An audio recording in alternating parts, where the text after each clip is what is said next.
तो नवरात्रि 9 दिन के व्रत में आप जो करते हैं, जो भी प्रकृति के लिए, अपने इष्ट आराध्य देव के लिए और स्वयं के आत्मा के आनंद के लिए, मन के आनंद के लिए आप जो भी करते हैं उसमें एक विशेष ऊर्जा होनी चाहिए, परमानंदित ऊर्जा होनी चाहिए।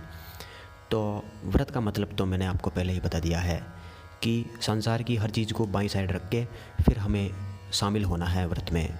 हाँ बिल्कुल, आपके फ़ोन को, सेल फ़ोन को भी आप, स्मार्टफोन को भी आप आपको साइड में रखना होगा।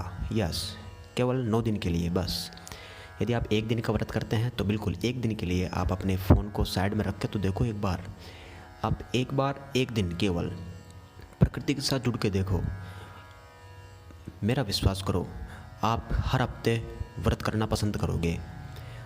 हम व्रत करना इसलिए पसंद नहीं करते हैं क्योंकि भूखे मरते हैं और भूख परेशान कर रही है, पहली परेशानी।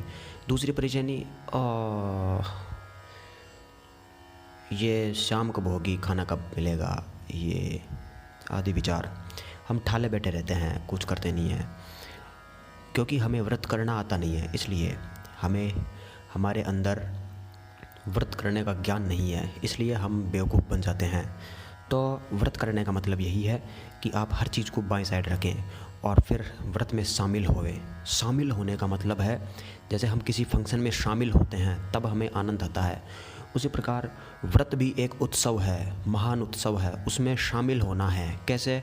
प्रकृति के साथ मिलना है, पंछियों के साथ खेलना है, पेड़ पौधों के साथ मिलना है, जुलना है, रात्रि के सूर्य के साथ, सुबह प्रातः के सूर्य के साथ बातचीत करनी है। और हाँ बिल्कुल, प्रकृति के साथ झूमना है, नाचना है, गाना है, डीजे के साथ नहीं। कृपया डीजे को 1 दिन के लिए बाएं साइड रखो। प्रकृति के साथ झूमना है। प्रकृति में प्रतिक्षण संगीत चलता रहता है। तो हम बात कर रहे थे कि नवरात्रि में 9 दिन का जो सिस्टम है, 9 दिन का जो विज्ञान है वो ज़बरदस्त है। तो 9 दिन की हम पूजा करते हैं, रोज़ अखंड दीपक जलाते हैं, वो मैंने पहले बताया है आपको। फिर हो सके तो अपनी शक्ति के अनुसार, श्रद्धा के अनुसार 9 दिनों तक कुंवारी कन्याओं को, 8 वर्ष तक की कन्याओं को भोजन कराना चाहिए। प्रसाद तो आपको देना ही है, बिल्कुल। अपने आराध्य देव को या इष्ट देव को जो भी आप प्रसाद का भोग लगाते हैं वो बिल्कुल कन्याओं को आपको बांटना है। यदि आपकी शक्ति प्रसाद की नहीं है या आप पूजा पाठ नहीं करते हैं तो आप उनसे प्रेम कर सकते हैं, छोटे छोटे कन्याओं को खुश कर सकते हैं, प्रसन्न कर सकते हैं, एक प्यारी सी मुस्कान उन्हें दे सकते हैं। छोटी छोटी प्यारी प्यारी कन्याओं के साथ, छोटे बच्चों के साथ आप अपना समय स्पेंड करें, उन्हें प्रसन्न करें और उन्हें कुछ खाने के लिए टॉफ़ी वगैरह आप दे सकते हैं। तो ये भी एक कन्या पूजा के बराबर ही होगा। पूजा का मतलब है सामने वाले को प्रसन्न करना किसी भी तरीके से, लेकिन एक लीगल तरीके से या एक प्राकृतिक रूप से प्रसन्न होने का मतलब है कि प्राकृतिक रूप से ईमानदारी से प्रसन्न करने के लिए, लोभ लालच से प्रसन्न करने का यहाँ कोई मतलब नहीं है। तो हमारा अखंड दीपक तो चलता ही रहेगा। अखंड दीपक 2 प्रकार से होते हैं। जैसे एक प्रत्यक्ष दीपक होता है जो दिखाई देता है, हम 9 दिन तक उसकी देखभाल करते हैं और उसे प्रज्वलित रखते हैं 9 दिन तक। वैसे दीपक की जो ऊर्जा होती है ज़बरदस्त होती है। देसी घी के जो दीपक की ऊर्जा होती है वो शानदार होती है, नेगेटिविटी को ख़त्म करती है अपने परिवार के। और दूसरा दीपक ये है कि हम बिल्कुल अखंड रूप से जले रहें, हमारा मन प्रज्वलित रहे, हमारा मन संसार के आकर्षण में ना फंसे 9 दिनों के लिए, बस केवल 9 दिनों के लिए। आपको केवल 9 दिनों के लिए करना है। 10वें दिन आप कुछ भी कर सकते हो, आप पूरी तरह स्वतंत्र हो, लेकिन 9 दिनों के लिए बस आपको ये करना है।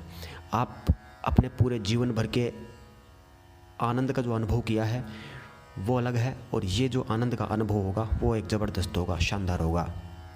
तो आप 9 दिन तक रोज़ाना शाम को अपने पूरे परिवार के साथ आरती कर सकते हैं, आरती में शामिल हो सकते हैं और बड़े धूमधाम से आरती कर सकते हैं। और ये ज़बरदस्त होगा, ये बड़ा उल्लासपूर्वक होगा। ये भारतीय संस्कृति में ही संभव है। ऐसा उल्लास, ऐसा उत्सव और ऐसी ताजगी और आनंद भरा जीवन केवल भारतीय संस्कृति में ही संभव है और किसी भी संस्कृति में संभव नहीं है। तो 90 दिन जब पूर्णाहुति होती है, पूर्णाहुति का मतलब होता है कि 90 दिन हम निवृत्त हो रहे हैं, सेवानिवृत्त जिसे हम कह सकते हैं। 90 दिन हम निवृत्त हो रहे हैं, अपने आराध्य देव को विसर्जन करते हैं, कन्याओं को, आसपास के छोटे छोटे बच्चों को हम भोजन कराते हैं, उन्हें तिलक लगा के कुछ भी दक्षिणा देते हैं। 9 कन्याएं, वैसे हमारे शास्त्रों के अनुसार 9 कन्याओं का विधान है, तो 9 कन्याएं तो होनी ही चाहिए। उन्हें प्रसन्न करने के लिए, उन्हें राजी करने के लिए वस्त्र भी देते हैं, कपड़ा भी देते हैं और दक्षिणा भी देते हैं। ओह वाह! यदि आप इस प्रकार 9 दिन के नवरात्रा करेंगे तो मेरा विश्वास करो, आपका जीवन शानदार ऊर्जा से भर जाएगा, ज़बरदस्त ऊर्जा से भरेगा आपका जीवन। पूरे जीवन में आपने इस प्रकार के आनंद का कभी अनुभव नहीं किया होगा। उस प्रकार का एक ज़बरदस्त और उत्साहपूर्वक आनंद आपके भीतर भरेगा।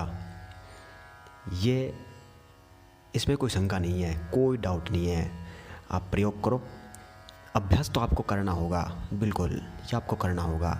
यदि आप वास्तव में आनंद चाहते हैं, खुशी चाहते हैं, पीड़ा और चिंता से मुक्ति चाहते हैं, तो आपको ये करना होगा, आपको करना होगा ये।